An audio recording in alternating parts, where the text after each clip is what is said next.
Les résultats du week-end, comme chaque fois, et un focus de la semaine sur la 82e édition du Bol d'Or qui s'est déroulée ce week-end. C'est un reportage de Marion Colangelo et Noéla Ceballos. Le week-end aura été très fort en émotion. Le Bol d'Or est revenu une année de plus au circuit Paul Ricard du Castellet. Une belle édition pour cette course d'endurance mythique, car le suspense a duré jusqu'au bout. Mais c'est donc lui, le Français Freddy Forret, qui a bien franchi la ligne d'arrivée ce dimanche à 15h. 24 heures plus tôt, on retrouvait le pilote de la Honda numéro 1 à quelques minutes du départ. Il détenait alors déjà 3 bols d'or à son palmarès et une envie folle de remporter le 4e, car il n'avait jamais connu encore de victoire ici au Castellet. J'ai gagné plusieurs fois, donc j'aimerais la gagner de nouveau. Ensuite, pour le championnat du monde, c'est très important. Et puis depuis que j'habite dans le sud, c'est quand même la course qui est locale. Et j'aimerais arriver à gagner ce bol d'or en étant voisin du circuit. Champion du monde en titre, Freddy Forret s'est donc préparé pour gagner cette course aux côtés de ses deux coéquipiers. Sur ce célèbre tracé de 5 km, ils sont prêts à affronter les 58 autres écuries. C'est une piste très intéressante parce qu'il y a une partie très rapide et une partie assez lente. Donc en fait, il y a on roule différemment sur les deux parties, donc c'est assez intéressant. Ensuite, il y a une grande ligne droite, ça nous permet de nous reposer dans la ligne droite un petit peu.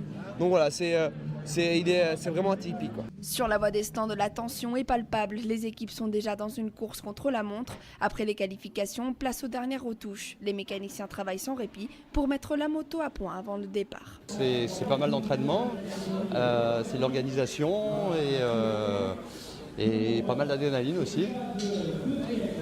Ouais. Il faut aller très vite, il faut essayer de perdre.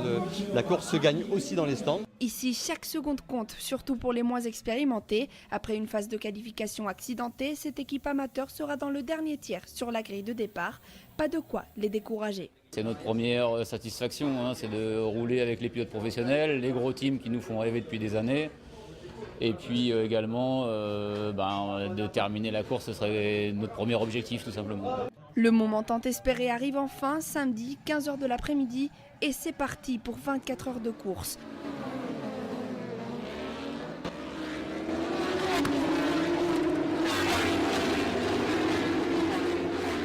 Les tribunes sont remplies et la fête peut alors commencer. Une fête qui ne s'arrête pas la nuit. Dimanche matin, le réveil est dur pour ceux qui ont profité comme il se doit de la soirée. Un café en famille ou entre amis et c'est reparti. Ces passionnés de moto retrouvent chaque année la même ambiance que lors de leur premier bol d'or, il y a maintenant plus de 30 ans. Ça rappelle des souvenirs, quoi. Nous, on a commencé, il y avait des jeunes, nos collègues venaient avec des mobylettes, 80, après des 400. Enfin, on a évolué chaque année et puis bon, on a grandi là-dedans, quoi. Puis maintenant, on a d'autres motos parce qu'on est plus âgés, mais c'est pas pareil.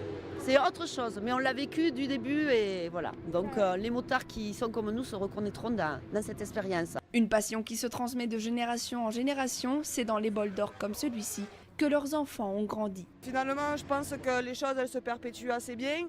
Les vieux, ils arrivent bien à faire voir aux jeunes leur ambiance de fête durant le bol d'or et bon, des fois c'est un peu plus calme, mais il y a des fois où je pense qu'on arrive à bien, les plus anciens avec les plus jeunes, on arrive à bien faire perpétuer la tradition du soir par exemple sur le paddock et ils nous apprennent à conduire, donc c'est aussi eux qui nous apprennent à profiter d'un bon bol d'or, comme il se doit. Sur les gradins ou dans les allées du village des exposants, ce sont aussi eux qui font vivre l'événement. Les spectateurs étaient bien au rendez-vous pour cette 82e édition du Bol d'Or.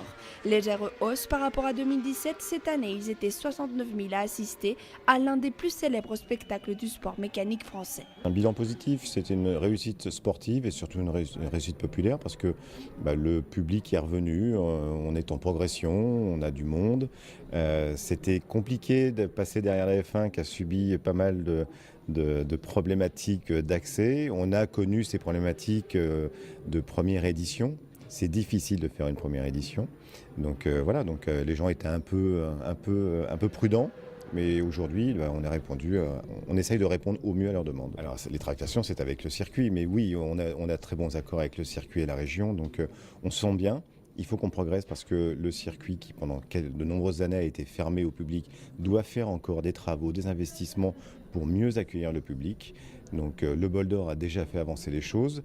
Le Bol d'Or a permis au circuit de récupérer la Formule 1, ça fait partie en fait de l'élément positif. La Formule 1 va permettre au circuit de s'évoluer, mais nous on doit concrétiser. L'histoire se poursuit donc pour le Bol d'Or, une course bientôt centenaire. Dimanche après-midi, et voilà bientôt 24 heures que les pilotes tournent sur ce circuit du Castellet.